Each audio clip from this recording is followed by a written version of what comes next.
Mathura collectorate सभागार में जिला विकास समन्वय एवं निगरानी समिति के अंतर्गत दिशा की बैठक सांसद श्रीमती हेमा मालिनी जी की अध्यक्षता में संपन्न हुई।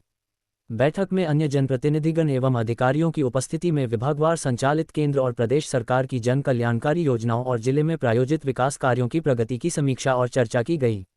विकास कार्यों में गंभीरता से तेजी लाए और जन कल्याणकारी योजनाओं का लाभ पात्र व्यक्तियों तक प्रत्येक दशा में पहुंचाना सुनिश्चित करे। उन्होंने प्राथमिकता से जन शिकायतों के निस्तारण करने के निर्देश दिए। उन सबको भी हम आगे बढ़ाने की कोशिश करते हैं और जितना मुंह पे काम लगा हुआ मुझे है, आईडी डाली है वो भी हमें सुनने में देखने को मिलता है कितना काम हो चुका है और जो करना है। एवरी डिपार्टमेंट के पीपल आते हैं, सारे अधिकारी लोग आए।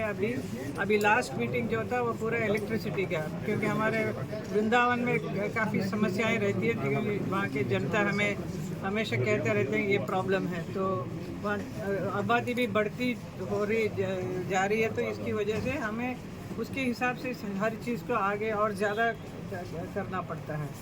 तो उसके विषय में देन रोड के विषय में एंड सो मेनी थिंग्स। अभी आई थिंक हमारे डीएम साहब भी यहीं पे हैं, वो भी बताएंगे कि क्या क्या किस किस विषय में हम लोगों ने डिस्कस किया है। और ये मीटिंग हम दिशा का पूरा मथुरा के डेवलपमेंट के बारे में है और भी अच्छा सा और भी फास्ट होगा सब चीज़। और हम चाहते हैं कि ये मीटिंग एवरी 4 मंथ्स होता है और सारे जनप्रतिनिधि भी साथ में थे हमारे।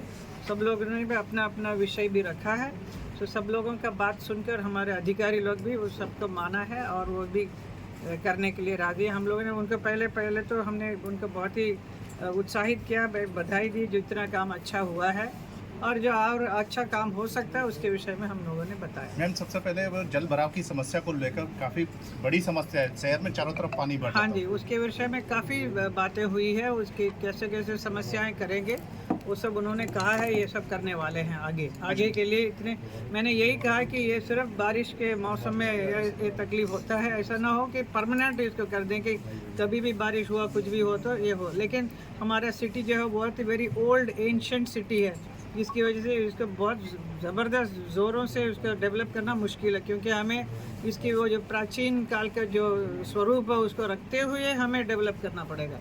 It's a very big challenge for everybody, all of us. Janmashtami का पर्व काफ़ी बड़ा था, उसके लेकर जो श्रद्धालु आए थे पानी में से निकासी निकली उनकी, देख सकते हैं। बारिश देखिए, जन्माष्टमी में तो बारिश होगी हर जगह, चाहे वो मथुरा हो या बम्बई हो या कलकत्ता हो, कहीं पे भी। तो दैट इज़ वो होगी, वो उसके लिए वो that is the part of life, part of Janmashtami is you have to आपको भीगना पड़ेगा बारिश में, जैसे भगवान कृष्ण भी भीग कर आए ना, तो ऐसे that is the thing. Water supply को लेकर जो गंगा जल वाली सप्लाई है वो अभी तक प्रॉपर शहर में नहीं हो पाती। प्रॉपर देखिए, जब बारिश होती है तो सारे जगह जल भराव हो जाता है। उसके लिए काफ़ी हम लोगों ने मेहनत किया है, हमारे पूरे अधिकारी लोगों ने काफ़ी वो पंप डाल के निकालने की कोशिश करते हैं। ज़्यादातर चीज़ें होती हैं जो स्थानीय स्तर से हम लोग ठीक कर पाते हैं। कुछ पॉलिसी मैटर इशूज होते हैं जो केंद्र सरकार या राज्य सरकार से संबंधित होते हैं, तो उसको उस स्तर पर उठाने के बारे में फोरम के माध्यम से हम लोग एक निर्णय लेते हैं। आज की बैठक में विभिन्न विभागों की, चाहे वो बिजली विभाग रहा हो, चाहे पीडब्ल्यूडी हो, नगर निगम हो, डेवलपमेंट अथॉरिटी हो, आरईडी हो, राजस्व हो, पुलिस विभाग हो, सभी विभागों के बारे में आज यहाँ चर्चा परिचर्चा हुई। और जैसा अभी आप लोग कह रहे थे जल भराव की एक समस्या के बारे में, देखिए नए बस अड्डे के सामने और भूतेश्वर अंडरपास के सामने अक्सर जल भराव होता है। कारण वही है कि चूँकि हमारा शहर का शेप बाउल शेप्ड है और ये सब हमारे वो एरिया है जो लो लाइंग एरिया है, तो सारे एरिया में थोड़ा भी बारिश होती है तो यहाँ पर पानी भर जाता है।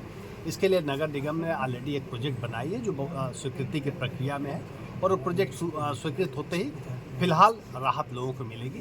एक बात आप लोगों ने पेयजल की आपूर्ति की बात कही है। देखिए, आज की डेट में है क्या कि 2 पार्ट में अगर हम इसको देखें, ग्रामीण क्षेत्रों का देखें, एक अर्बन क्षेत्रों का देखें। ग्रामीण क्षेत्र में हर गांव में गंगा वाटर सप्लाई करने के लिए पालरा से बुलंदशहर से पानी लाया जा रहा है और प्रोजेक्ट अंडर प्रोग्रेस है और ये अपने आप में इतनी महत्वाकांक्षी प्रोजेक्ट है कि हमारे हर गांव में पर्याप्त लोगों को ड्रिंकिंग वाटर उपलब्ध होगा। अर्बन एरिया में ऑलरेडी 25 mld गंगा वाटर हमें मिल रहा है, यद्यपि हमारी रिक्वायरमेंट 125 mld की है। उसको हम यमुना वाटर और अंडरग्राउंड वाटर से सप्लीमेंट करते हैं। लेकिन जैसा होता है चूँकि गंगा वाटर की पवित्रता शुद्धता ज़्यादा अच्छी है, तो हर व्यक्ति की डिमांड, हर मोहल्ले की डिमांड होती है कि हमारे यहाँ गंगा वाटर की सप्लाई की जाए। उसके लिए हम लोग लगातार समन्वय कर रहे हैं राज्य सरकार के स्तर से, केंद्र सरकार के स्तर से, क्योंकि अलॉटमेंट आप जानते हैं कि वाटर जो है कंकरेंट लिस्ट में है, उसका अलॉटमेंट सेंट्रल गवर्नमेंट और राज्य सरकार की सहमति से होता है। तो हमने अपनी डिमांड मांगी हुई है और जैसे ही हमें मिलेगा और आपूर्ति हम बढ़ाएंगे। ऐसे ही बिजली विभाग की तमाम समस्याएं हैं, अक्सर आप देखते हैं कई बार फॉल्ट आदि को लेकर के आप लोगों को दिक्कतों का सामना करना पड़ता है। उस पर भी विस्तृत चर्चा हुई है कि तमाम जगह हम लोग केबल्स बदल रहे हैं, तमाम जगह हम स्ट्रेंथनिंग अपने सिस्टम की कर रहे हैं। इसके पार्ट 1 पे काम चल रहा है जो नवंबर तक पूरा हो जाएगा। इसका पार्ट 2 नेक्स्ट फाइनेंशियल में लिया जाएगा। लेकिन साथ ही साथ हमें लाइन लॉस भी कम करना है कि कई बार बिजली की चोरी होती है, जिससे जो हम इन्वेस्ट कर रहे हैं वो हमें रिटर्न बिजली विभाग को नहीं मिल पाता है। तो इसके बारे में भी आज यहाँ चर्चा हुई। माननीय सांसद महोदया ने इस बात के लिए निर्देश दिए कि जो विभिन्न पर्व और त्यौहार मनाए जा रहे हैं या हाथरस में जिस तरह की घटना घटित हुई है उस तरह की घटनाएं न घटित होने पाए, इसके लिए स्थानीय प्रशासन पूरा प्रयास करे। इसके बारे में वरिष्ठ पुलिस अधीक्षक महोदय ने विस्तार से अभी तक जो जन्माष्टमी का पर्व या इसके पहले हरियाली तीज या जो भी पर्व समारोह मनाए जा रहे हैं उसके बारे में जानकारी दी। आप जानते हैं कि चूँकि ये सांस्कृतिक राजधानी है मथुरा, तो यहाँ तमाम समागम होते रहते हैं। उन समागम में भी व्यवस्थित ढंग से उसको कराया जाए, इसके लिए प्रशासन निरंतर प्रयासशील है। आगामी समय में अभी राधा अष्टमी भी आज से लगभग 12 दिन बाद आयोजित होने वाली है, उसके बारे में भी सांसद महोदया ने निर्देश दिया और उसके अनुपालन में आज सायं ही हम और एसएसपी साहब बरसाना जा रहे हैं और कैसे इस पर बेहतर व्यवस्थाएं बनाएं। चूँकि लास्ट ईयर एसएसपी साहब और हम दोनों लोगों को ये सौभाग्य था कि हम इसी जनपद में थे, तो जो हमारे पिछली बार कुछ कमियां रह गई हैं उसको हम लोग दूर करने का प्रयास करेंगे। और मैं सांसद महोदया का भी आभारी हूं कि समय समय से आपका हम लोगों को मार्गदर्शन मिलता है और चूँकि आपका विज़न न केवल नेशनल बल्कि इंटरनेशनल लेवल का विज़न है, तो उसका भी हमारे जनपद को लाभ मिलता है। तो हम आपके माध्यम से आश्वस्त करते हैं कि हमारी कमियाँ हैं, कुछ कतिपय कमियाँ हैं, हम उसको सुधार